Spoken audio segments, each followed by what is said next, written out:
আসসালামু আলাইকুম সবাইকে। এইচএসসি শিক্ষার্থীরা, তোমাদের এইচএসসি ফার্স্ট পেপার অ্যাকাউন্টিং এর ঠিক থার্ড চ্যাপ্টার ব্যাংক সমন্বয় বিবরণীর উপরে গুরুত্বপূর্ণ এমসিকিউ সমাধান। এই এমসিকিউ গুলা তোমরা বিশ্লেষণ করলে তুমি যে কোনো ব্যাচের শিক্ষার্থী হও না কেন, তোমার আর কোনো সমস্যা থাকবে না। তার মানে তুমি আমার সাথে এই এমসিকিউ গুলা ব্যাংক সমন্বয় বিবরণীর উপরে বিশ্লেষণ করতে পারলে তোমার এই অধ্যায়ের যত রকম বোর্ড এমসিকিউ রিলেটেড সমস্যা আছে সবকিছু সমাধান হয়ে যাবে। এক কথায় এইচএসসির এমসিকিউর সাজেশনমূলক একটি দুর্দান্ত ক্লাস তোমার জন্য।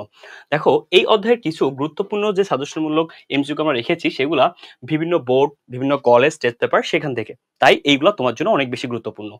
প্রথমত একটা কোশ্চেন আছে, আমি মোট 30টা কোশ্চেন রেখেছি এখানে, এবং 30টা কোশ্চেন তুমি অ্যানালাইসিস করলে, নোট করলে তোমার আর কোনো এমসিকিউ পড়া লাগবে না এই অধ্যায়ের জন্য, এবং ক্লাসটা তুমি সুন্দর করে এ টু জেড নোট করবা। দেখো, এখানে বলা হচ্ছে ব্যাংক বিবরণীতে ডেবিট করতে হয়। ব্যাংক বিবরণী, আচ্ছা ব্যাংক বিবরণী বলতে কি বোঝায়? ব্যাংক বিবরণী বলতে আমরা ব্যাংকের পাশে কোনটি কোনটি ডেবিট করি। দেখো এখানে কি বলা আছে, এখানে আছে একটি লেনদেন ধার্যকৃত সুদ। তাহলে সুদ এটা আমার জন্য এক প্রকার কি ব্যাংকের কাজ। চার্জ এটাও ব্যাংকের কাজ, মঞ্জুরকৃত সুদ এটাও এক প্রকার ব্যাংকের কাজ। কিন্তু দেখো তো এই দুটোর মধ্যে একটা জিনিস মিল আছে, এটাও সুদ এটাও সুদ। তাহলে আলটিমেটলি কোনটা আমার অ্যান্সার হবে? অ্যান্সার 1 ও 2। এখন 1 ও 2 কেন ভাইয়া? ভালো করে একটু বোঝার ট্রাই করি। দেখো, এখানে বলেছে কোনো ডেবিট করতে হয়, খুব ভালো করে শুনুন, খুব গুরুত্বপূর্ণ। মনে রাখবা এই জায়গায় এই যে ধার্যকৃত চার্জ, চার্জ কি একটা ব্যয়, যেটা ব্যাংক কি করে, ব্যাংক অলওয়েজ ডেবিট করে, ব্যাংক এটা ডেবিট করে। এখানে বলা আছে মঞ্জুরকৃত সুদ। ভাইয়া অনেকের একটা প্রশ্ন, যে ভাইয়া মঞ্জুরকৃত ধার্যকৃত সুদ তো এক, ঠিক আছে, এটা কিন্তু অনেকের প্রশ্ন।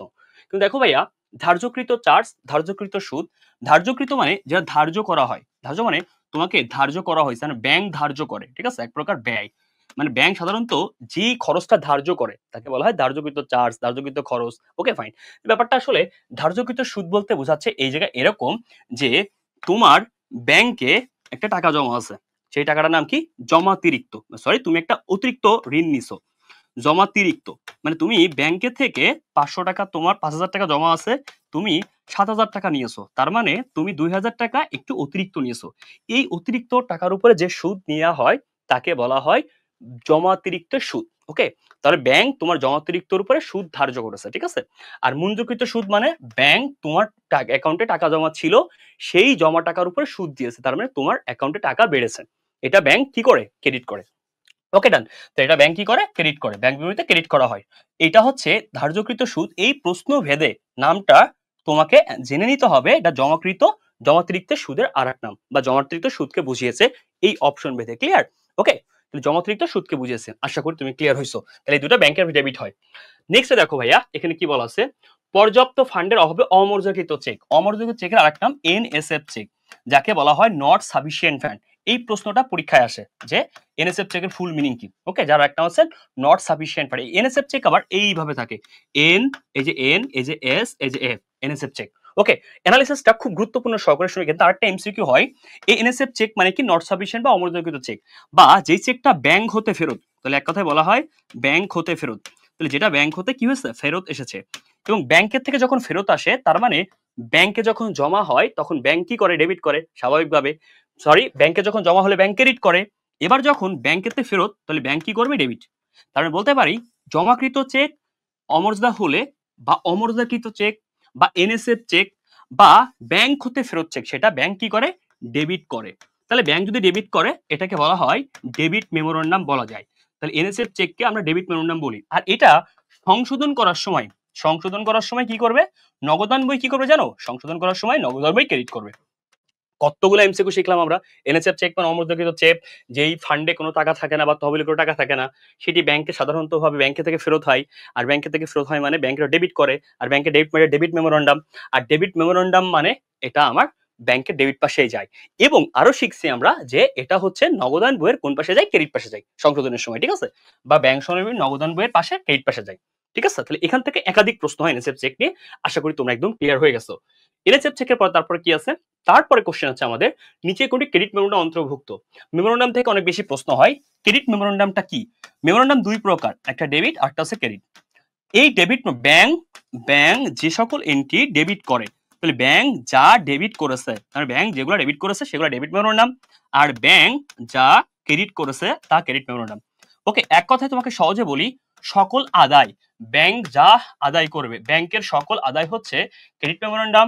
ব্যাংকের সকল খরচ, এক কথায় ব্যাংকের সকল খরচ বা পরিশোধ, ব্যাংকের সকল খরচ বা হচ্ছে পরিশোধ হচ্ছে ডেবিট মেমোরেন্ডাম। এক কথায় ব্যাংক কর্তৃক যত প্রকার খরচ বা পরিশোধ আছে সব হচ্ছে ডেবিট মেমোরেন্ডাম। আর ব্যাংক কর্তৃক যত আদায় আছে বা যত মানে টাকা বাড়ে ব্যাংকে আর কি, তো ব্যাংকে যত আদায় আছে বা ব্যাংকে যত কালেকশন আছে সবকিছু হচ্ছে আমার ক্রেডিট মেমোরেন্ডাম। ঠিক আছে, ইন্টারেস্টিং ব্যাপার হচ্ছে এইটাই। দেখো তো ভাইয়া, চেক প্রিন্টিং খরচ এটা ব্যাংক পরিশোধ করে, তাহলে ব্যাংকের একটা খরচ ডেবিট মেমোরেন্ডাম। ঠিক আছে, অর্জিত সুদ, bank service charge, charge bank কেটে নেয়, তাহলে ব্যাংক যখন কেটে নিচ্ছে ব্যাংকের একটা খরচ কস্টিং, তাহলে এক কথায় ডেবিট মেমোরেন্ডাম। চার্জ এটাও ব্যাংক কেটে নেয়, ডেবিট মেমোরেন্ডাম। এই যে অর্জিত সুদ মানে তোমার টাকার উপরে অর্জিত সুদ বা তোমার যে টাকা জমা ছিল তার উপরে সুদ মঞ্জুর করা হয়েছে। ঠিক আছে, তার মানে এটা মঞ্জুরকৃত সুদ বা অর্জিত সুদ বা তোমার জমাকৃত টাকার উপরে সুদ। মঞ্জুরকৃত সুদ, জমাকৃত টাকার উপর সুদ, অর্জিত সুদ, এটা ব্যাংকে ক্রেডিট হয়। কেন? এটা ব্যাংকে টাকা বাড়ে, ব্যাংকে টাকা বাড়ে অথবা ব্যাংকে টাকা বেশি হয়। তাহলে ব্যাংকে টাকা বেশি হয়, ব্যাংকে টাকা বাড়ে, দ্যাটস মিন এটা ক্রেডিট মেমোরেন্ডাম। ঠিক আছে, একটু আগে বলেছিলাম না, যেই এন্ট্রি দ্বারা ব্যাংকে টাকা বৃদ্ধি পাবে বা ব্যাংকে টাকা বাড়বে এটা হচ্ছে ক্রেডিট মেমোরেন্ডাম। আর ডেবিট মেমোরেন্ডাম হচ্ছে যে দ্বারা ব্যাংকে টাকা চলে যাবে, এক কথায় পরিশোধ বা চলে যাবে বা ব্যাংকের টাকা কমে যাবে, সেগুলো হচ্ছে ডেবিট মেমোরেন্ডাম। এক কথায় শেষ। ঠিক আছে, তাহলে এই দুটো মেমোরেন্ডাম থেকে কিন্তু প্রশ্ন হয়, ডেবিট মেমোরেন্ডাম ক্লিয়ার করলাম, ক্রেডিট মেমোরেন্ডাম ক্লিয়ার করলাম, আশা করি তোমার কোনো রকম প্রবলেম হবে না। আর ডেবিট মেমোরেন্ডামে আরো কিছু উদাহরণ যদি তোমাকে আমি দিই, যেমন হতে পারে বিদ্যুৎ বিল পরিশোধ ব্যাংক কর্তৃক, ব্যাংক কর্তৃক বিনিয়োগের সুদ পরিশোধ, ব্যাংক কর্তৃক কমিশন প্রদান, ব্যাংক কর্তৃক সার্ভিস চার্জ প্রদান, ব্যাংক যত প্রকার পরিশোধ করে। আচ্ছা, ব্যাংক যদি লভ্যাংশ আদায় করে ক্রেডিট মেমোরেন্ডাম, ব্যাংক বিনিয়োগের সুদ আদায় করে ক্রেডিট মেমোরেন্ডাম, ব্যাংক কর্তৃক সুদ আদায় ক্রেডিট মেমোরেন্ডাম, ব্যাংক কর্তৃক যে কোনো প্রফিট আদায়, যে কোনো লাভ আদায় ক্রেডিট মেমোরেন্ডাম। এক কথায় ব্যাংক আদায় করছে, ব্যাংকে টাকা বাড়ছে, ক্রেডিট মেমোরেন্ডাম। শেষ। আসো এরপরে কোশ্চেন, এখানে দেখো কি বলা আছে। নেক্সট কোশ্চেনটা হচ্ছে আমাদের, দেখতে পাচ্ছি আমরা যে নিচে কোনটির জন্য ডেবিট মেমোরেন্ডাম ইস্যু করে থাকে। এই যে ডেবিট মেমোরেন্ডাম মানে কি, একটু আগে তোমাকে আমি ক্লিয়ার করছি, আর জ্ঞাতি গোষ্ঠী সব ক্লিয়ার করছি। আর ডেবিট মেমোরেন্ডাম মানে ব্যাংকের যেটা খরচ বা ব্যাংকের যেটা পরিশোধ, মনে আছে, ব্যাংকের যেটা খরচ করে বা পরিশোধ করে, এই যে দেখতেই পাচ্ছ। এবং এই দেখো প্রাপ্য আদায়, আদায় করলে ব্যাংকের ক্রেডিট, মনে আছে। এই যে একটা স্পেশাল এন্ট্রি জমাকৃত চেক প্রত্যাখ্যান, এনএসএফ চেক, একটু আগে তোমাকে আমি অ্যানালাইসিস করাইছিলাম যে ভাইয়া অ্যানালাইসিস করলে কতটা ইম্পর্টেন্ট, অ্যানালাইসিস করলে কতটা হ্যাপি তুমি বা কতটা পারো দেখছো। এনএসএফ চেক একটু অ্যানালাইসিস করে পড়ছিলাম, যে এখন কোশ্চেনে চলে আসলো যে এই এনএসএফ চেকও ডেবিট মেমোরেন্ডাম। কেন? ওই যে ব্যাংকে ডেবিট পাশে বসানো হয়, তোমাকে একটু আগে আমি শিখাই আসছি, তুমি আশা করি পারছো। ঠিক আছে, তো এগুলা ব্যাংক উদ্বৃত্ত সুদ মানে ব্যাংক জমার সুদ, এটা ব্যাংকে টাকা বাড়ে, ক্রেডিট মেমোরেন্ডাম। এই যে বেস্ট অ্যান্সার আমরা পেয়ে গেছি, একটু আগে আমরা পড়েছিলাম এই কোশ্চেনটা। আশা করি তোমাদের এই কোশ্চেনে কোনো ঝামেলা নেই। দেখো ভাইয়া, তারপরে বলা আছে ব্যাংক বিবরণী অনুযায়ী অপরিশোধ চেক। অপরিশোধ মানে কি? এখনো পরিশোধ করা হয়নি, বলে না তুই এখনো কেন পরিশোধ করিসনি, তার মানে যেটা এখনো কি রয়েছে, বকেয়া রয়েছে। ওকে, বকেয়া চেক, তাহলে অপরিশোধ চেক আর একটা বকেয়া চেক, এটা আরেকটা হচ্ছে অনুপস্থিত চেক। অনুপস্থিত চেক, অনুপস্থিত চেক, তার মানে যেই চেকটা এখনো পরিশোধ হয়নি বা উপস্থিত হয়নি ব্যাংকে। ঠিক আছে, তার মানে তুমি একটি চেক ইস্যু করা হয়েছে। আবার বলছি, অপরিশোধিত চেক, বকেয়া চেক বা অনুপস্থিত চেক, এর মানে হচ্ছে একটি চেক ইস্যু করা হয়েছে। চেক কি হয়েছে? ইস্যু করা হয়েছে, ইস্যু হয়েছে, একটি চেক ইস্যু হয়েছে কিন্তু ব্যাংকে প্রস্তুত হয়নি, যা ব্যাংকে যায়নি। তার মানে তুমি যে চেকটা ইস্যু করছো, আচ্ছা ভালো করে বুঝো তো, এই যে এই বকেয়া চেক, অনুপস্থিত, অপরিশোধিত চেক মানে চেক ইস্যু হয়েছে। ইস্যু করে কে? নগদান বই, কারণ চেক ইস্যু করার ক্ষমতা একমাত্র নগদান বইয়ের। আর নগদান বই ইস্যু করলে চলে যায়, চলে যায়, চলে যায়, চলে যাওয়া মানে হচ্ছে ক্রেডিট, কমে যায়। তো নগদান বই দিয়ে ক্রেডিট করে, ব্যাংক এটাকে কি করে? উল্টা ডেবিট করবে। আর ব্যাংকের ডেবিট মানে যে বিয়োগ, আমরা সবাই জানি, একদম সবাই জানে যে ব্যাংকের ডেবিট মানে বিয়োগ। কেন? নগদান বইয়ের ক্রেডিট মানে যদি বিয়োগ হয় তাহলে ব্যাংকের উল্টা, ডেবিট মানে বিয়োগ। নগদান বই ডেবিট মানে যোগ হলে ব্যাংকের ডেবিট মানে উল্টা। ঠিক আছে, ওকে। নগদান বই ডেবিট মানে কি? যোগ, তাহলে ব্যাংকের ডেবিট মানে বিয়োগ, উল্টা না ভাইয়া?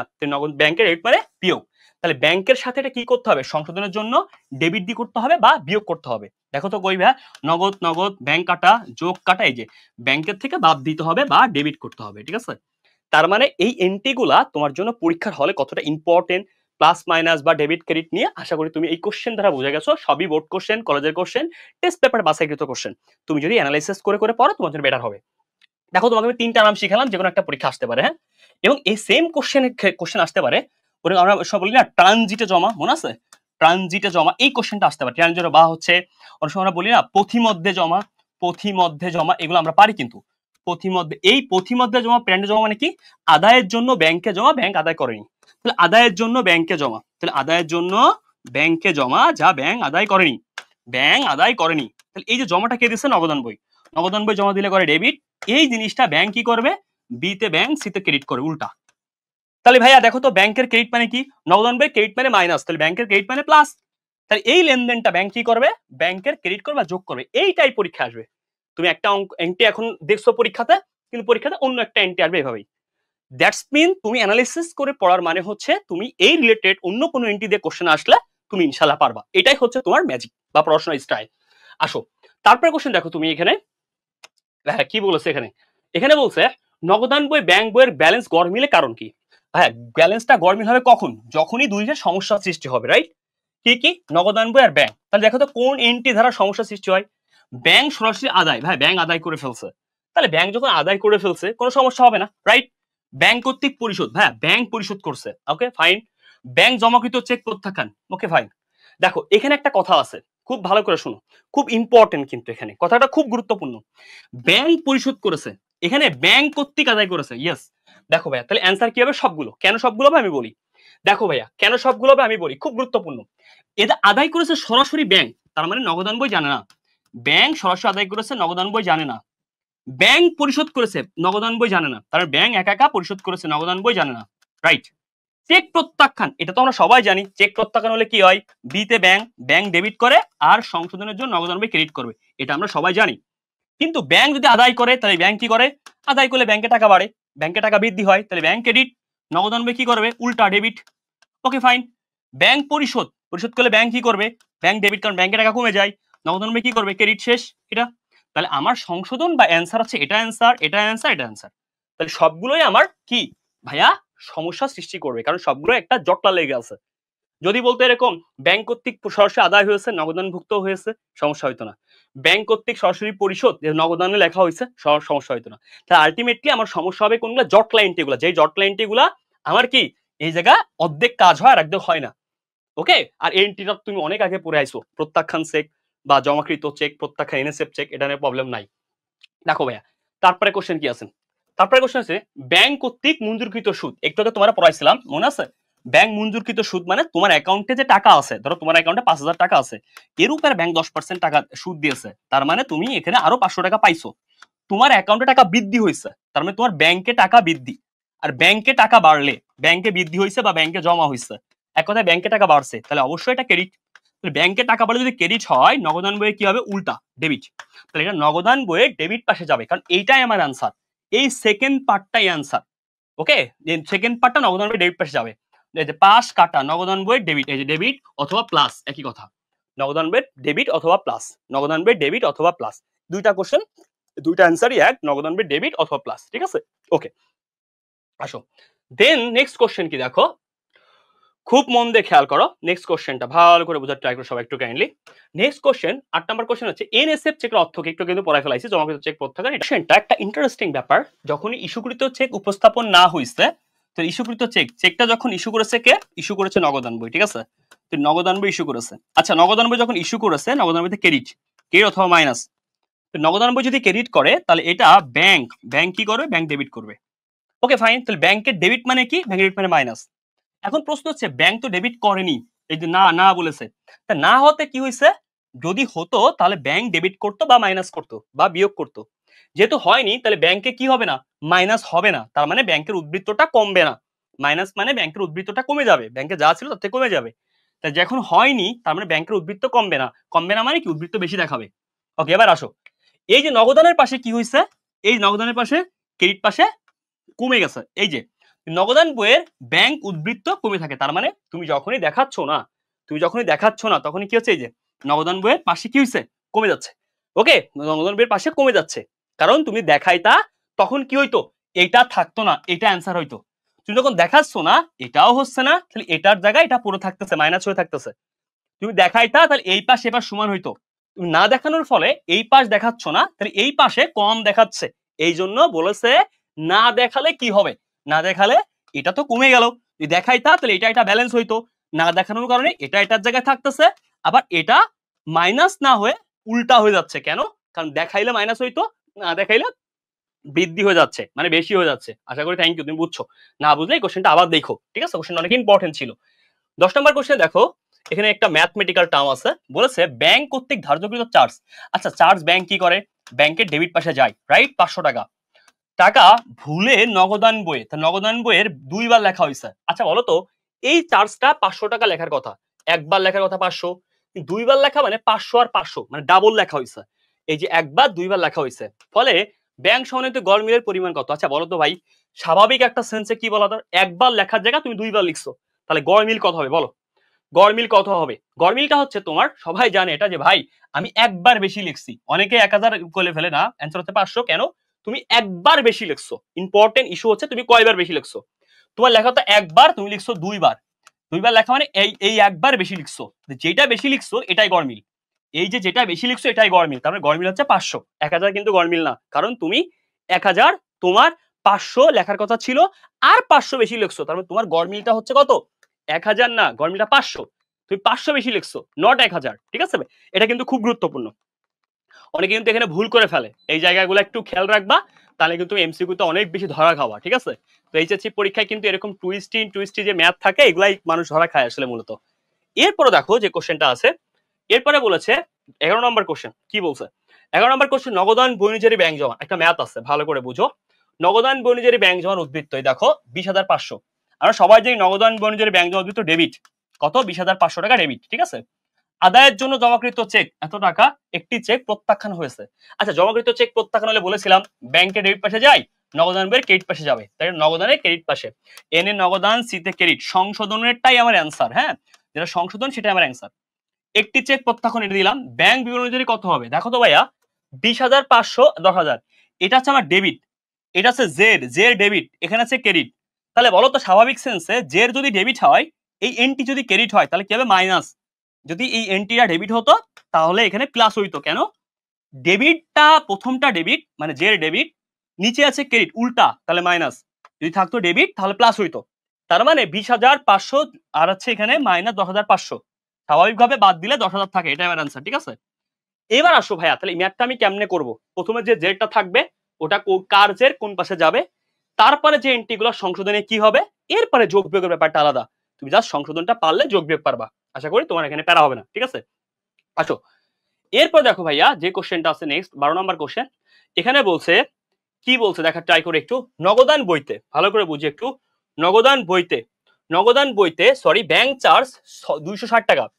তাহলে ব্যাংক চার্জ আমার ব্যাংকের ডেবিট পাশে বসে, নগদান বইতে ভুল ক্রমে 620 টাকা। তাই ব্যাংক চার্জ ব্যাংকের ডেবিট পাশে বসে, নগদান বইয়ে বসবে ক্রেডিট পাশে। নগদান বইয়ে ক্রেডিট পাশে বসবে 260 টাকা, কিন্তু তুমি বসাইছো 620 টাকা কোন পাশে? ডেবিট পাশে। দেখো তুমি কত বড় ভুল করেছো। একেতে তোমার লেখার কথা সবাই মন দিয়ে বুঝো, ব্যাংক চার্জ হয় ব্যাংকের ডেবিট, নগদানের ক্রেডিট। নগদানের ক্রেডিট পাশে লেখা কথা 260 টাকা, কিন্তু তুমি ভুল ক্রমে 620 টাকা লিখেছো ডেবিট পাশে, তাহলে ডেবিট পাশে লিখেছো 620, একটা ভুল। তাহলে এটা একটা ভুল, ভুলটাকে আমি লিখলাম। এখন সঠিকটা লেখার কথা কত? সঠিকটা লেখার কথা নগদানের ক্রেডিট পাশে 260, তার মানে 260 তুমি লেখোনি এখনো, তার মানে 620 আরো লিখতে হবে 260। এটা তো ভুল করেছো, আর এটা হচ্ছে সঠিক। টোটাল মিলে তোমার লিখতে হবে 880 টাকা। ক্লিয়ার? কারণ তুমি একবার 620 ভুল করেছো, এই যে 620 মাফ করে দিলাম, এবার তোমার লিখতে হবে 260, তাহলে আলটিমেটলি তোমার টোটাল লিখতে হবে 880। ক্লিয়ার? টোটাল লিখতে হবে কত ভাইয়া? 880। ক্লিয়ার? কেন 880? এখানে একটা আবারও বলতেছি কেন 880। তুমি যদি এখানে ভুলটা না করতা, ভালো করে শুনো, এখানে তো লেখার কথা ক্রেডিট পাশে 260, তুমি তো ভুল করেছো ডেবিট পাশে। যদি বলতো এখানে ক্রেডিট লেখা হয়েছে, তাহলে আমি কি করতাম? 260 জায়গা লেখায় 620, তাহলে আমি 620 মাইনাস 260, যেটুকু বেশি লেখাইছে একটু ক্যান্সার করতাম।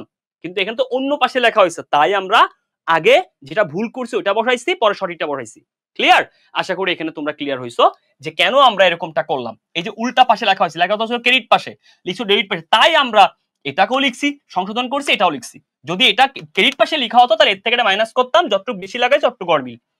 আসো দেখো ভাইয়া, ব্যাংক কর্তৃক সুদ মঞ্জুর এত টাকা আমানতকারী ডেবিট হিসেবে কি হবে? ভাই এটা তো খুব স্বাভাবিক, আমানতকারী নগদান বই, আর নগদান বইতে কি যায়? নগদান বই বলতে ডেবিট মানে জাবেদা চেয়েছে, কারণ বোঝা যাচ্ছে নগদান বই মানে আমানতকারী বা আমানতকারী বই আমরা ডেবিট ক্রেডিট লিখি কখন? যখন জাবেদা করি। তাহলে ব্যাংক সুদ মঞ্জুর, ভাইয়া স্বাভাবিক ব্যাংকে টাকা বাড়ে, তাহলে ব্যাংক ডেবিট আর হচ্ছে সুদ মঞ্জুর বা সুদ হিসাব ক্রেডিট, হয়ে গেল শেষ। তাহলে আমার ডেবিট হবে ব্যাংক, আর সুদ কি হবে? ক্রেডিট। এখন প্রশ্ন যদি বলতো ব্যাংক চার্জ, ব্যাংক চার্জ বললে এটা খরচ, তাহলে চার্জ আমার ডেবিট হইতো, আর ব্যাংক ক্রেডিট হইতো, ঠিক আছে? এই যে এক হিসাবে সব শিখে নাও, তোমার কাজে লাগবে। হ্যাঁ, তাহলে এটা যাবে হয়তো চার্জ ডেবিট আর ব্যাংক ক্রেডিট। ওকে ফাইন, এইগুলা তোমার জন্য অনেক বেশি ইম্পর্টেন্ট তোমার পরীক্ষার এমসিকিউ অ্যানালাইসিসের জন্য, ঠিক আছে? তো এইগুলা তুমি যদি ভালো করে করতে পারো তোমার এমসিকিউ অ্যানালাইসিসটা অনেক জোস আকার হয়ে যাবে ইনশাআল্লাহ। দেখো ব্যাংক চার্জ এত টাকা, এই কোশ্চেনটা তোমাদেরকে আগেও প্র্যাকটিস করাইছি, সেম কোশ্চেন। পাস বই অনুযায়ী ব্যাংক জমা অতিরিক্তের পরিমাণ, তার মানে এই কোশ্চেনটা পাস বই, তাহলে নগদান বই অনুযায়ী ব্যাংক জমা অতিরিক্ত হচ্ছে ক্রেডিট, তাহলে পাস বই অনুযায়ী ব্যাংক জমা অতিরিক্ত কি ডেবিট। কিসের ডেবিট? বিতে ব্যাংক, ডিতে ডেবিট, 21,000 টাকা, ঠিক আছে? পাওনাদারকে ইস্যুকৃত 4,500 টাকার চেক ব্যাংক কর্তৃক প্রসূত হয়নি, ইস্যু করেছে নগদান বই, নগদান ইস্যু করলে ক্রেডিট, যেটা ব্যাংক কি করবে? ব্যাংক করবে ডেবিট, তাহলে এটা যাবে ব্যাংকের ডেবিট পাশে, বিতে ব্যাংক, ডিতে ডেবিট পাশে 4,500, ঠিক আছে? ব্যাংক ডেবিট পাশে 4,500। এবার আসো নগদান বই অনুযায়ী ব্যাংক জমা অতিরিক্ত পরিমাণ কত, তাহলে ভাই এটা আছে ডেবিট, প্রথমটা কি আছে আমার? ডেবিট আছে, দেখো তাহলে এরপর তো ডেবিট হয়েছে কেমনে আমি জানি না, ডেবিট ডেবিট যোগ, তাহলে 21 আর 4 25,500 টাকা আছে আমার অ্যান্সার। স্যার যদি এখানে ক্রেডিট হইতো তাহলে মাইনাস হইতো। আমি আবার বলছি, ব্যাংক জমা অতিরিক্ত পাস বই অনুযায়ী, নগদান বই অনুযায়ী ব্যাংক জমা ক্রেডিট, তাহলে পাস বই অনুযায়ী কি হবে? ডেবিট, উল্টা, এই যে ডেবিট দিলাম কত? 21,000 টাকা, ঠিক আছে? পাওনাদারকে ইস্যু করতে 4,500, পাওনাদারকে ইস্যু করে কে? নগদান বই, নগদান ইস্যু করলে করেছে ক্রেডিট, মানে ক্রেডিট মানে জাস্ট মাইনাসের দিকে যায় আর কি। তাহলে নগদান বই ক্রেডিট করে, ব্যাংক কি করে? উল্টা, ব্যাংক করবে ডেবিট।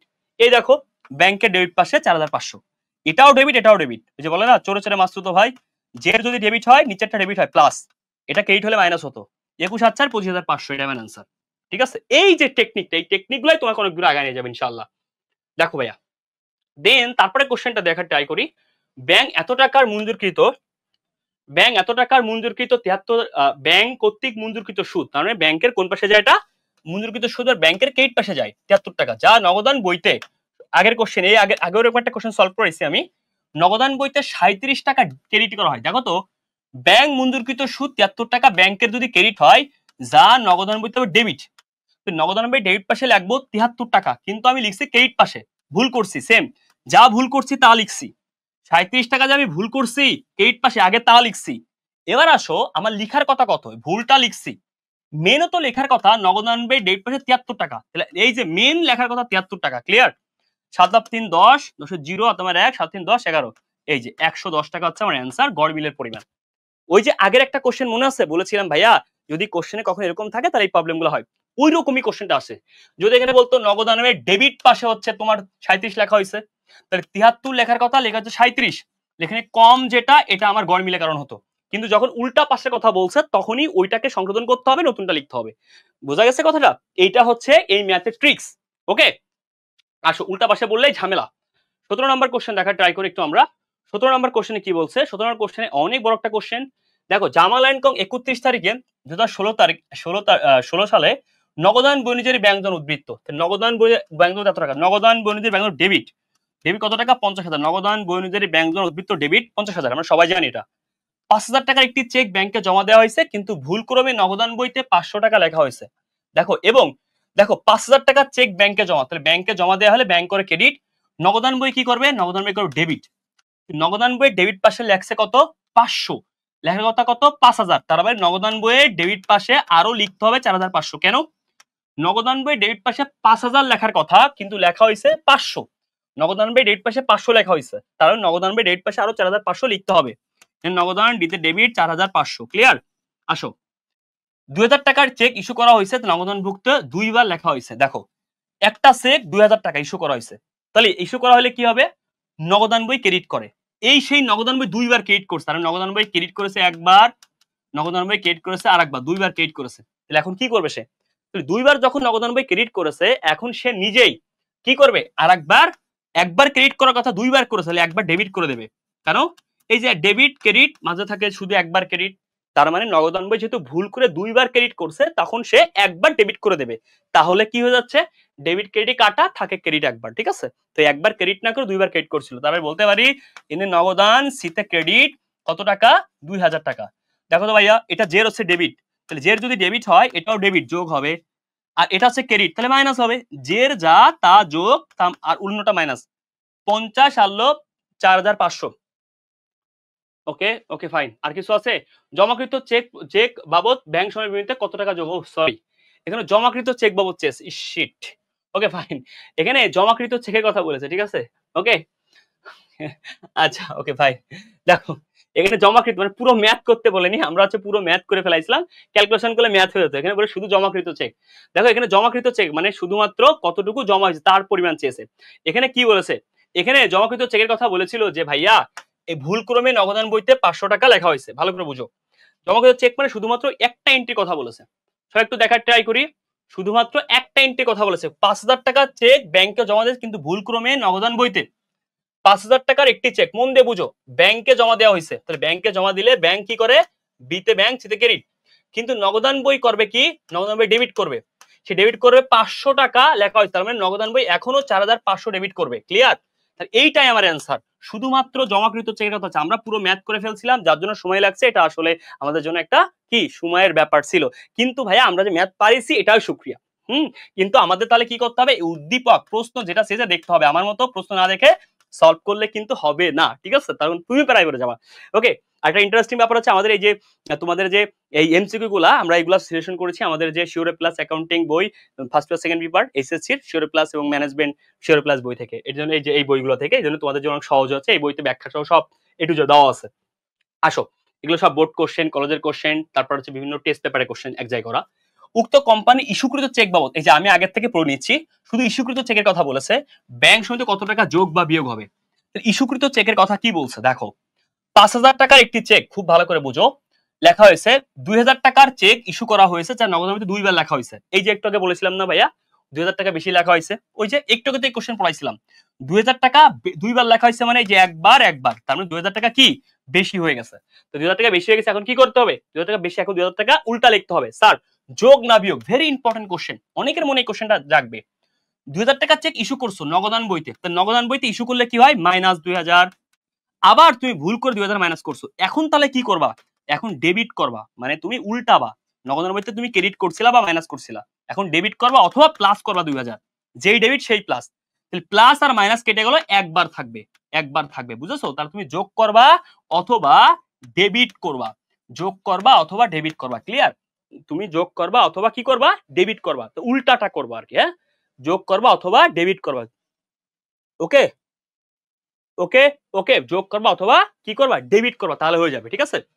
আসো, দেন তারপরে বলা আছে কি, একক জোর ভিত্তিতে নগদান বই। আচ্ছা, মজার একটা ম্যাথ, ব্যাংক বিবরণী অনুযায়ী ব্যাংক জমা। আচ্ছা বলো তো, নগদান বই অনুযায়ী ব্যাংক জমা হলে ডেবিট, আর বিতে ব্যাংক বিবরণী অনুযায়ী ব্যাংক জমা হলে, ব্যাংক বিবরণী অনুযায়ী ব্যাংক জমা হলে কি হবে, ক্রেডিট হবে 44,000 টাকা, ঠিক আছে?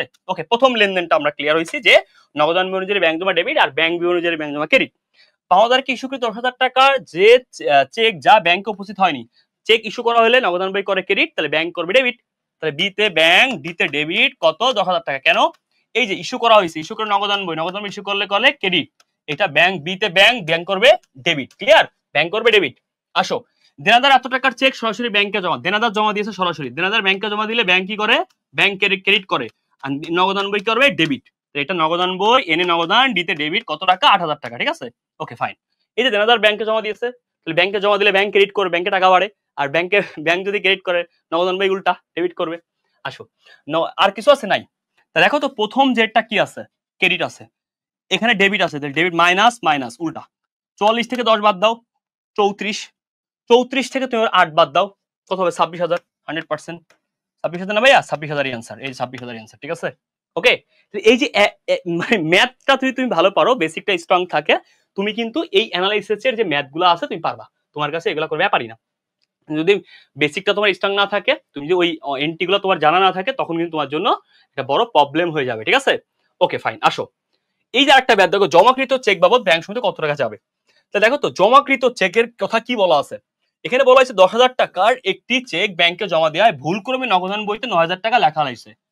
দেখো তো ভাইয়া, তুমি 1,000 টাকা কম লিখছো, মানে সরি 1,000 টাকা লিখছো, 10,000 টাকা না লিখে তুমি লিখছো 1,000 টাকা, তার মানে এখনো 9,000 টাকা লেখনি, তার 9,000 টাকা লিখতে হবে। ক্লিয়ার?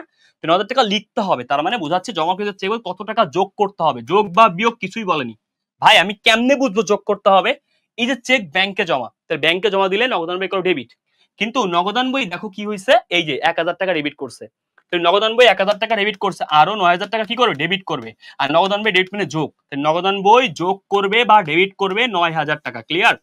যোগ করবে অথবা ডেবিট করে 9,000 টাকা। কত সূক্ষ্ম তোমাকে শেখাই দিচ্ছি, তুমি কল্পনা করো। তারপরে বুঝতে পারছো এই ম্যাথ গুলো হচ্ছে এরকম, যে কম লিখছে সে লিখবে, যেই পাশে কম লিখছে সেই পাশে লিখবে, ঠিক আছে? Okay fine. দেখো ভাইয়া, তারপরে কি বলা আছে, এখানে বলা আছে খুব মন দিয়ে খেয়াল করো, ইস্যুকৃত চেক, ইস্যুকৃত চেক, ইস্যুকৃত চেক বাবদ, তাহলে একটা এন্ট্রি নিয়ে, তাহলে আমার পুরো ম্যাথ দরকার নেই, যোগ নাকি বিয়োগ, আচ্ছা আমি পরে দেখছি, আগে দেখো এখানে বলা হয়েছে, খুব মন দিয়ে খেয়াল করো, 5,000 টাকার একটি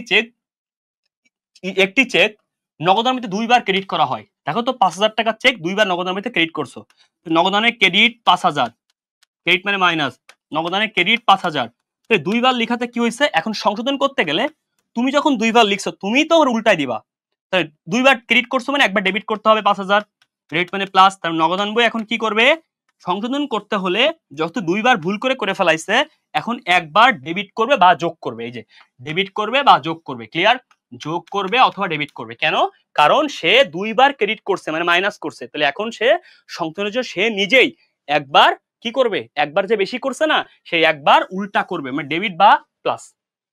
আসো এরপরে কথা হচ্ছে ভাইয়া, ব্যাংক সমন্বয় ইউনিভার্সিটি কোশ্চেন, দেখো তুমি এত সময় যে এইচএসসি এর কোশ্চেন পড়ছো, এখন ভার্সিটি কিছু কোশ্চেন সলভ করবা, তুমি যদি এই কোশ্চেনগুলো পারো তাহলে আমাকে অবশ্যই একটা স্যালুট দিবা, তুমি আমাকে বলবা ভাইয়া আপনি এইচএসসি এর যতগুলো কোশ্চেন সলভ করেছেন ম্যাথ এবং বেসিক, এখান থেকে কি আমার সব কোশ্চেন কমন আসবে, আশা করা যায় আসবে, কারণ ওই কোশ্চেনগুলো অ্যানালাইসিস করলেই, নোট করলেই তো ওখান থেকে কমন আসবে ইনশাআল্লাহ। তুমি এইচএসসি শিক্ষার্থী, তোমার জন্য আমরা এই সাজানো গোছানো এমসিকিউ বিশ্লেষণ ক্লাস এই জন্য শুট দিচ্ছি, রেকর্ড করতেছি, তোমাকে পড়াচ্ছি, যাতে তোমার অল্পতেই প্লাস পাওয়াটা অনেক সহজ হয়ে যায়।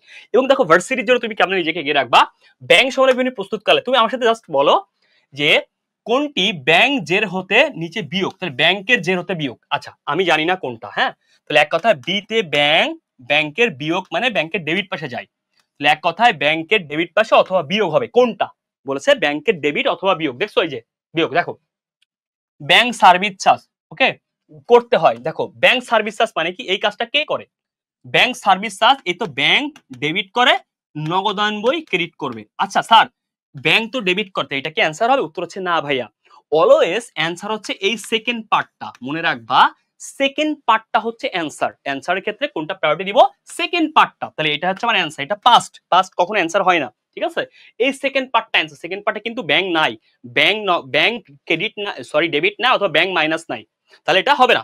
আসো বকেয়া চেক, এই চেক মানে কি, অনুপস্থিত চেক বা অপ্রসিত চেক, মানে প্রথম থেকে শিখে আসছি, এই চেক মানে ইস্যুকৃত চেক, ওকে, যা নগদান বই ইস্যু করেছে কিন্তু ব্যাংক উপস্থিত হয়নি, তো নগদান বই ইস্যু করলে নগদান বই করে ক্রেডিট, এটা ব্যাংক কি করে, বিতে ব্যাংক বিতে ডেবিট অথবা ব্যাংক মাইনাস, এই যে ব্যাংকের ডেবিট হবে এইটা, এই যে দ্বিতীয় পার্টে এটা, সংশোধনে এটা দ্বিতীয় পার্টে এটা, তার মানে এই লেনদেনটাই আমার অ্যান্সার, যা নগদান বই জের হতে কি, এই যে বিয়োগ অথবা ডেবিট হবে, বাকিগুলো কেন টাকা নাই বলে চেক ফেরত, ওই যে মনে আছে এনএসএফ চেক কি হয়, এটা তো ব্যাংক ডেবিট করে, অ্যান্সারে নগদান বই ক্রেডিট করবে, এটাই তো অ্যান্সার, নাই ট্রানজিটে জমা, নগদান বই কি করে, নগদান বই আছে ডেবিট করে, ব্যাংক করবে ক্রেডিট, ব্যাংক কি করবে ক্রেডিট, কিন্তু ব্যাংক ক্রেডিট নট ডেবিট হবে না, ট্রানজিটে জমা মানে কি, ওই যে আদায়ের জন্য ব্যাংকে জমা আদায় হয়নি, এই লেনদেনগুলো থেকে প্রশ্ন হয়, তোমাকে অ্যানালাইসিস আগেও করাইছি এখনো করালাম, ভার্সিটি কোর্সে একটু ঘুরাইলো, আশা করি তুমি পারছো, নিজেকে একটু শক্তিশালী মনে হচ্ছে, আই হোপ, এটা আমি বিশ্বাস করি। দেখো ভাইয়া এরপরে কি কোশ্চেনটা আছে, এরপরে আমাদের যে কোশ্চেনটা আছে সেটা হচ্ছে, ভালো করে খেয়াল করো, এখানে বলা আছে ব্যাংক সমন্বয় বিবরণীর প্রস্তুতকালে, খুব মন দিয়ে খেয়াল করো, উপস্থিত না হওয়া চেক, ব্যাংক সমন্বয় প্রস্তুতকালে উপস্থিত না হওয়া চেক মানে এখন উপস্থিত হয়নি, একটু শিখাইছিলাম এটা আমরা বকেয়া চেক বা হচ্ছে ইস্যুকৃত চেক উপস্থিত হয়নি, দেখো তো এই কোশ্চেন তুমি পারো কিনা, এটা কোন ভার্সিটি কোশ্চেন, ঢাবির কোশ্চেন, চবির কোশ্চেন, জাবির কোশ্চেন, তাহলে উপস্থিত না হওয়া চেক মানে তুমি ব্যাংকে চেক ইস্যু করেছো, তুমি ইস্যু করেছো, তুমি নগদান বই, নগদান বই ইস্যু করলে করে ক্রেডিট, তাহলে এই চেকটা তুমি ইস্যু করেছো মানে তুমি ক্রেডিট করেছো, অপর পক্ষ যেটা ব্যাংক, ব্যাংক কি করবে উল্টা ডেবিট করবে, তাহলে ব্যাংকের ডেবিট মানে কি বিয়োগ, তাহলে এক কথায় এই উপস্থিত না হওয়া চেক, বকেয়া চেক, অপরিচিত চেক ব্যাংকের কি ভাই, ব্যাংক ডেবিট করে অথবা বিয়োগ করবে, তাহলে বলতে পারি ব্যাংক জের সাথে যোগ করবে না বাদ, ব্যাংক জের থেকে বাদ দিয়ে অথবা ডেবিট করবে, এই সেম কোশ্চেনটা এর আগের কোশ্চেনটাও কিন্তু ছিল, এটা কিন্তু উল্টানো ছিল, আর এটাও একটু অন্যরকম, তাহলে একই প্যাটার্নের কোশ্চেন একটু উল্টা পাল্টা এরকম থাকতে পারে, ঠিক আছে, এইগুলো বিশ্ববিদ্যালয়ের কোশ্চেন ভাইয়া। দেখো এখানে কি বলছে, একটি চেক, খুব গুরুত্বপূর্ণ সহকারে খেয়াল করো, এটার অ্যান্সারটা তোমরা সবাই মুখস্থ, যারা ঢাকা বিশ্ববিদ্যালয়ের কোশ্চেন সলভ করছো যে এটা যোগ হয়, এটা সবাই মুখস্থ, কারণ যারা ভার্সিটির কোশ্চেন সলভ করো আর কি, একটি চেক যা সঠিকভাবে লিখিত পরিশোধিত, ভালো করে শুনো, ব্যাংক কর্তৃক সঠিকভাবে লিখিত পরিশোধিত হয়েছে এত টাকা, কারণ একটা চেক যেটা ব্যাংক কর্তৃক সঠিকভাবে লিখিত হয়েছে 488 টাকা, ভুলবশত নগদান বইয়ে, নগদান বই না আমি আর তুমি ক্যাশ বইয়ে 400 এত টাকা লিপিবদ্ধ হয়, তো নগদান বইয়ে 484 টাকা লেখা হয়, যেই চেকটার মূল্য ছিল 448, দ্যাটস মিন 448 থেকে 484 মানে 36 টাকা বেশি। তার মানে এই লেনদেনটায় নগদান বইয়ে 484 মানে এই নগদান বই 36 টাকা বেশি, 36 টাকা বেশি লিখেছে। ওকে ফাইন, কি হবে? আচ্ছা আসো, এখন প্রশ্ন, 36 টাকা যে বেশি লিখেছে, নগদান বইতে বেশি লিখেছে, কোন পাশে বেশি লিখেছে? আসো দেখো তো, এই চেকটা ব্যাংক কর্তৃক পরিশোধ, তাহলে ব্যাংক পরিশোধ করলে ব্যাংক কি করে আমরা সবাই জানি, ব্যাংক পরিশোধ করলে কি করে? ব্যাংক পরিশোধ করলে ব্যাংকের ক্রেডিট, তাহলে ব্যাংকের ক্রেডিট পাশে লেখা হয়, তো এটা কি লেখা হবে? ব্যাংক কর্তৃক পরিশোধিত হয়েছে, তার মানে ব্যাংক কর্তৃক পরিশোধিত হয়েছে, মানে ব্যাপারটা হচ্ছে এরকম, একটা চেক ব্যাংক কর্তৃক সঠিকভাবে পরিশোধ হয়েছে, মানে এক কথায় ব্যাংকের থেকে পরিশোধ করেছে, ব্যাংক করে ডেবিট, কারণ ব্যাংকের থেকে পরিশোধ করলে ব্যাংকে কমে যায়, ব্যাংক ডেবিট করেছে, নগদান বই কি করবে? ক্রেডিট। নগদান বই ক্রেডিট করবে কত? নগদান বই 448, কিন্তু সে করেছে 484, তার মানে নগদান বই নগদান বই নগদান বই ক্রেডিট পাশে 36 বেশি লিখেছে। তার মানে কি বুঝলাম? নগদান বই ক্রেডিট করার কথা 448 করে 484, মানে নগদান বই ক্রেডিট পাশে 36 বেশি লিখেছে। এখন তাহলে কি করবে? এখন নগদান বই কি করবে? ক্রেডিট পাশে বেশি লিখেছে, ওকে তো ডেবিট পাশে লিখবে, স্বাভাবিক ব্যাপার। নগদান বই ভুলটা করেছে, নগদান বই সংশোধন করবে, তার মানে এখন নগদান বই কি করবে? ক্রেডিট পাশে লিখেছে, এখন সে ডেবিট পাশে লিখবে। ডেবিট কত লিখবে? 36। হ্যাঁ ভাইয়া, ক্রেডিট পাশে কম লিখবে, উত্তর হচ্ছে না ভাই, উল্টা পাশে লিখবে, ডেবিট পাশে 36, নগদান বই ডেবিট মানে নগদান বই ডেবিট মানে যোগ, এই জন্য বলা হয়েছে যোগ করতে হবে। ভাইয়া কোশ্চেনটা অনেক সোজা, কোনো পেঁচালে না, তুমি আবার বুঝো দরকার হলে। তুমি এই কোশ্চেনের সাথে নতুন, তাই তোমার কাছে কঠিন মনে হচ্ছে, আসলে ব্যাপারটা খুব ইজি। আমি ইজি করে আবার বুঝাই। 448 টাকা চেক, 484, 36 টাকা বেশি, তো প্রশ্ন কোন পাশে বেশি? ব্যাংক কর্তৃক পরিশোধ, ব্যাংক পরিশোধ করলে ব্যাংক করে ডেবিট, নগদান বই কি করবে? ক্রেডিট, তো নগদান বই ক্রেডিট পাশে বেশি 36, তাহলে এখন কি করবে? এখন উল্টা, নগদান বইয়ে ডেবিট পাশে লিখবে 36, শেষ। ডেবিট পাশে লিখবে, নগদান বই ডেবিট মানে যোগ, শেষ। তাহলে আলটিমেটলি ব্যাপারটা সোজা, তুমি যদি সোজা ভাবে নাও, আর তুমি যদি কঠিন ভাবো অনেক কঠিন হবে, তো কঠিন ভাবার কোনো দরকার নেই ইনশাল্লাহ। হ্যাঁ আসো, এখানে কি বলেছে? এখানে বলেছে যমুনা এন্টারপ্রাইজের নিম্নে কোনটি ব্যাংক সমন্বয় বিবরণী তৈরিতে প্রভাব ফেলবে না? বেসিক্যালি কোনটা প্রভাব ফেলে না, এগুলো তোমরা পারো, বাচ্চা কাচ্চা কোশ্চেন, তো আমি বলে দিই। ব্যাংক কর্তৃক পরিশোধিত পাওনাদার বরাবর ইস্যুকৃত চেক, আর দেখো প্রভাব ফেলবে না কেন আমি একটু বুঝাই। কোনগুলো প্রভাব ফেলবে না? যেগুলোতে কোনো ঝামেলা নেই। ব্যাংক কর্তৃক পরিশোধিত, একটা ব্যাংক পরিশোধ করে দিয়েছে পাওনাদার বরাবর ইস্যুকৃত চেক, তার মানে এক কথায় ইস্যুকৃত চেক পরিশোধ হয়েছে। ইস্যুকৃত চেক মানে কি? চেক ইস্যু করে কে? চেক ইস্যু করে নগদান বই, নগদান বই একটা চেক ইস্যু করেছিল, নগদান বই একটা চেক কি করেছিল? ইস্যু করেছিল। ওই চেকটা ইস্যু করা হয়েছে, কি আবার ব্যাংকও কি করেছে? পরিশোধ করেছে। নগদান বইও কাজটা করেছে, ব্যাংকও কাজটা করেছে, কোনো ঝামেলা হবে না। তার মানে নগদান বইও যেমন ভাবে ইস্যু করেছিল, সেম ভাবে ব্যাংকও অ্যাকসেপ্ট করেছে, তার মানে কোনো ঝামেলা হবে না। তাহলে এক কথায় যেই লাও সেই কদু, তার মানে চেকটা নগদান বই যেভাবে ইস্যু করেছিল ব্যাংকও সেভাবে পরিশোধ করেছে, কোনো ঝামেলা হবে না, শেষ। বাকিগুলা কি ঝামেলা হবে? সার্ভিস চার্জ ঝামেলা হয় না, ব্যাংক করে ডেবিট, নগদান বই ক্রেডিট, আমানতকারীর ভুল, যে নগদান বই ভুল করেছে সেই নগদান বই আবার ঠিক করবে, যে ভুল করে সে ঠিক করে। পরিবহন দিন জমা, প্রতিদিন জমা মানে আদায়ের জন্য ব্যাংকে জমা বা ট্রানজিটে জমা, যা ব্যাংক কর্তৃক আদায় হয়নি, ঠিক আছে। আসো দেন ভাইয়া, তারপর দেখো নেক্সট কোশ্চেন, কোনটি নগদান বই ব্যাংকের মধ্যে গড়মিলে বহির্ভূত? বহির্ভূত মানে কি? গড়মিল বাঁধাবে না, ওকে, যেটি গড়মিল বাঁধাবে না, ক্লিয়ার? মানে গড়মিলে বহির্ভূত মানে কি? যেটা গড়মিল কি বাধা, জাস্ট এর কোশ্চেনটা দেখো খুব ভালো করে শোনো। কোনটি নগদান বই ব্যাংকের মধ্যে গড়মিলে বহির্ভূত? গড়মিলের কারণ বহির্ভূত মানে গড়মিল কি বাঁধাবে না, ভালো করে শোনো, খুব গুরুত্বপূর্ণ সহকারে। অপর্যাপ্তভাবে এনএসএফ চেক, এটাও গড়মিল বাঁধাবে। ট্রানজিট ইন ডিপোজিট মানে ওই যে ডিপোজিট ইন ট্রানজিট, আদায়ের জন্য ব্যাংকে জমা, ব্যাংক থেকে আদায় হয়নি। কিন্তু এটা ইজি একটা কোশ্চেন। উপস্থিত চেক, যেই চেক উপস্থিত হয়েছে, ইস্যুকৃত চেক, বাইরে চেক ইস্যু হয়ে গেছে, মানে এক কথায় উপস্থিত, ইস্যুকৃত মানে তুমি ইস্যু করছো, উপস্থিত হয়েছে, তার মানে একটা কথায় নগদান বই ইস্যু করেছে এবং চেকটি ব্যাংকে উপস্থিত হয়েছে, তার মানে ঝামেলা শেষ। এক কথায় যদি বলতো অনুপস্থিত চেক, মানে একটা চেক নগদান বই ইস্যু করেছে, এটা ব্যাংকে যায়নি, তখন প্রবলেম হইতো, তখন এই সমস্যা হইতো। এখানে যেমন ভাবে নগদান বই ইস্যু করেছে তেমন ভাবে ব্যাংকও উপস্থিত করেছে বা পরিশোধ করেছে, শেষ। ডেবিট মেমোরান্ডাম, ক্রেডিট মেমোরান্ডাম দুটাই কিন্তু ঝামেলা সৃষ্টি করে, দুটাই কিন্তু ঝামেলা সৃষ্টি করে। ডেবিট মেমোরান্ডাম, ক্রেডিট মেমোরান্ডাম, মনে রাখবা সকল জাবেদা হওয়া আছে ডেবিট এবং ক্রেডিট মেমোরান্ডাম নিয়ে, সকল জাবেদা তৈরি হয় ডেবিট এবং ক্রেডিট মেমোরান্ডামের এন্ট্রি নিয়ে, ঠিক আছে? আশা করি ক্লিয়ার। দেখো ভাই এখানে তাহলে কি আছে? একটা ম্যাথ আছে, ব্যাংক কর্তৃক সঠিকভাবে লিখিত পরিশোধিত হয়েছে, নগদান বই লিপিবদ্ধ করার সময় ভুল বলতে 100 টাকা বেশি লেখা হয়েছে। দেখো তো, ব্যাংক কর্তৃক সঠিকভাবে পরিশোধ, তাহলে ব্যাংক পরিশোধ করলে কি করে? হয় মন দিয়ে বুঝো, ব্যাংক পরিশোধ করলে ডেবিট, তাহলে ব্যাংক যদি ডেবিট করে নগদান বই কি করবে? এনে নগদান বই করবে ক্রেডিট, সেই নগদান বই ক্রেডিট করবে, ভালো কথা। সেই চেকটি 100 টাকা বেশি লিপিবদ্ধ করেছে নগদান বই। নগদান বই 100 বেশি, তার নগদান বই ক্রেডিট পাশে 100 বেশি লিখেছে। তো এখন নগদান বই কি করবে? নগদান বই ক্রেডিট পাশে 100 বেশি কেমনে? এই যে পরিশোধ, ব্যাংক কর্তৃক পরিশোধ করে ডেবিট, নগদান বই করবে ক্রেডিট। সেই নগদান বই 100 টাকা বেশি ক্রেডিট করেছে, এখন কি করবে? 100 টাকা ডেবিট করবে। নগদান ডেবিট মানে প্লাস, তাহলে বলতে পারি নগদান বই জের সাথে 100 যোগ করতে হবে, বাকিগুলা কাটিং কাটিং কাটিং। কেমনে বুঝলাম? আবার বুঝো। ব্যাংক নগদান বই পরিশোধ করেছে, তার মানে নগদান বই পরিশোধ, ব্যাংক পরিশোধ করলে ব্যাংক করে ডেবিট, নগদান বই করবে ক্রেডিট। সেই নগদান বই 100 টাকা বেশি লিখেছে, কোন পাশে? ক্রেডিট পাশে। কেন? এই বলেই দিয়েছে, এই যে পরিশোধের টাকাটা। ক্লিয়ার? তার মানে নগদান বই ক্রেডিট পাশে 100 বেশি লিখেছে, এখন কি করবে? উল্টাই দিবে, ডেবিট করবে। ডেবিট মানে যোগ, নগদান বই যোগ, শেষ। এইভাবেই তোমাকে ভার্সিটি ম্যাথগুলো করতে হবে। কোনটির জন্য ব্যাংক ডেবিট মেমোরেন্ডাম ইস্যু করে? ভাই মনে আছে? যেটা ব্যাংকের খরচ বা ব্যাংক পরিশোধ করে, যেমন এই যে চেক প্রিন্টিং খরচ, সকল প্রকার খরচ, সকল প্রকার আদায়ের জন্য ক্রেডিট মেমোরেন্ডাম ইস্যু করে।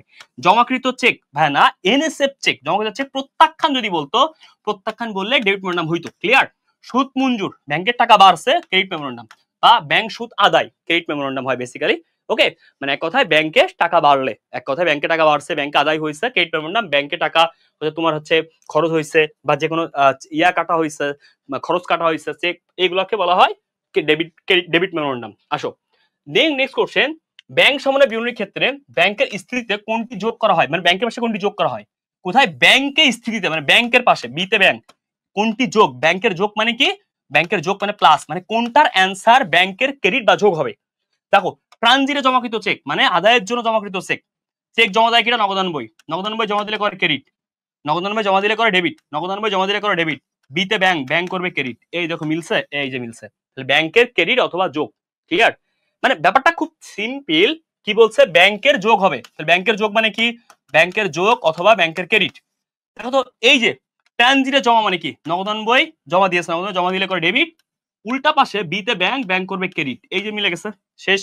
বকেয়া চেক, নগদান বই করে ক্রেডিট, ব্যাংক করবে ডেবিট, মেলে না। পরিষেবার চার্জ, ব্যাংক করে ডেবিট, নগদান বই করে ক্রেডিট, মেলে না। প্রত্যাখ্যান চেক, নগদ ব্যাংক করে ডেবিট, নগদান বই করে ক্রেডিট, মেলে না। একটা মাত্র লেনদেন যেটা আনসারে, যেটা আনসার পার্টে, দ্বিতীয় পার্টে বা আনসার পার্টে, দ্বিতীয় পার্টে বা আনসার পার্টে ব্যাংক ক্রেডিট অথবা প্লাস, সেটা হবে আনসার। অলওয়েজ আমরা কি করব? প্রথম পার্ট খুঁজবো না, দ্বিতীয় পার্ট অথবা আনসার পার্ট যাকে বলে, বা সংশোধন পার্ট যাকে বলে, এই পার্ট থেকে আমরা উত্তরটা নেব। ক্লিয়ার? প্রথম পার্ট থেকে কিন্তু নিব না, দ্বিতীয় সেকেন্ড পার্ট থেকে, অলওয়েজ সেকেন্ড পার্ট থেকে অ্যান্সারটা নিব। আশা করি বুঝেছো। এভাবেই তোমাকে ভেঙে ভেঙে করলে ইনশাআল্লাহ তোমাকে পরীক্ষার হলে আটকানো একটু কষ্ট হবে আশা করি। এত তারিখে ব্রাদার্সের নিকট থেকে ডেবিট ব্যালেন্স কত টাকা? নগদান বৈনিজারি ব্যালেন্স, তার মানে নগদান বৈনিজারি ব্যালেন্স, নগদান বাই ডেবিট পাশে। ওকে, নগদান বাই ডেবিট পাশে কত টাকা? 1500 টাকা। ঠিক আছে, আসো। এত টাকা জমা করতে চেক আদায় হয়নি, তার মানে নগদান বই যদি জমা দেয়, নগদান বই করে ডেবিট, বিতে ব্যাংক, ব্যাংক করবে ক্রেডিট, 100 টাকা। 150 টাকার ইস্যুকৃত চেক উপস্থিত হয়নি, চেক ইস্যু করে নগদান বই, নগদান বই ইস্যু করলে ক্রেডিট, ব্যাংক করবে ডেবিট, বিতে ব্যাংক, বিতে ডেবিট। কত টাকা? কত টাকা রে ভাই? কত টাকা? 150 টাকা। হয়ে গেল, শেষ। প্রথম যেটা আছে ডেবিট, মানে ভাইয়া প্রথমটা আছে ডেবিট, এরপর এটাও ডেবিট, এটা ক্রেডিট। ভাইয়া এই ব্যাংক, আরে ভাই দেখার দরকার নেই, ডেবিট, ডেবিট যোগ ক্রেডিট বিয়োগ, একক জেরের মতো। তার মানে ভাই দেখো তো, 150 যোগ আর আছে 100 বিয়োগ, কত হবে? আলটিমেটলি হয়ে গেল 1500 যোগ 150, 1650 মাইনাস 100, 1550 টাকা হবে অ্যান্সার, আমি যদি ভুল না বলি। ওকে ফাইন, আবার বলি কিভাবে হইলো। প্রথমত যেটা আছে নগদান বৈনিধির ব্যাংক জমা, নগদান বই ডেবিট পাশে যাই। এরপরে দেখো ভাইয়া, চেক জমা হয়েছে কিন্তু আদায় হয়নি, চেক জমা হলে নগদান বই করে ডেবিট, নগদান বই জমা দেয়, কারণ নাম না বললে, দেনাদারের নাম না বললে, আর ব্যাংক করবে ক্রেডিট। ঠিক আছে, ওকে ফাইন, তাহলে ব্যাংকের ক্রেডিট পাশে যাই, এটা দিলাম। এত টাকা চেক ইস্যু করা হয়েছে, উপস্থিত হয়নি, কারণ উপস্থিত হয়নি মানে কি? চেক ইস্যু করে নগদান বই, নগদ ইস্যু করলে ক্রেডিট, ব্যাংক কি করবে? ব্যাংক করবে ডেবিট। এই যে ডেবিট পাশে ডি, প্রথমটা ডেবিট, এটা ডি যোগ, এরপরে সি উল্টা ক্রেডিট। এই পাশে কি দেখার দরকার নেই, কারণ এটা একক জের। ওকে, এটা যোগ এটা, 1650 মাইনাস 100, 1550। ওকে ফাইন, তো এই হচ্ছে তোমাদের ব্যাপার। তো তোমরা যারা এইচএসসি আমাদের এই প্লেলিস্টে দেখতেছো, তোমাদের অনেক অনেক অনেক থ্যাংক ইউ। আশা করি এটা তোমাদের অনেক কাজে আসছে। যে কোনো হেল্প নিতে এই নাম্বারে কল করো, অথবা আমাদের অ্যাকাউন্টিং লাভার্স ওয়েবসাইটে যোগাযোগ করো। এইচএসসির সকল বই বা অ্যাডমিশনের জন্য আমাদের সাথে যুক্ত হতে চাও, তুমি অবশ্যই অ্যাকাউন্টিং লাভার্স ওয়েবসাইট ভিজিট করো। দেখা হবে সবার সাথে, ভালো থাকো, সুস্থ থাকো। ক্লাসটা কেমন লেগেছে জানিয়ে দিও। এমসিকিউর এই নোটগুলা তোমরা অ্যাকাউন্টিং লাভার্স গ্রুপে শেয়ার করো, এবং আমাদের অ্যাকাউন্টিং পেজটা ফলো করো, অ্যাকাউন্টিং ওয়েবসাইট ভিজিট করো। আসসালামু আলাইকুম ওয়া রাহমাতুল্লাহি ওয়া বারাকাতুহু। সবাই আল্লাহ হাফেজ। সবাইকে বন্ধুদের মধ্যে এই প্লেলিস্টটা তুমি অবশ্যই শেয়ার করে দিবা। আল্লাহ হাফেজ।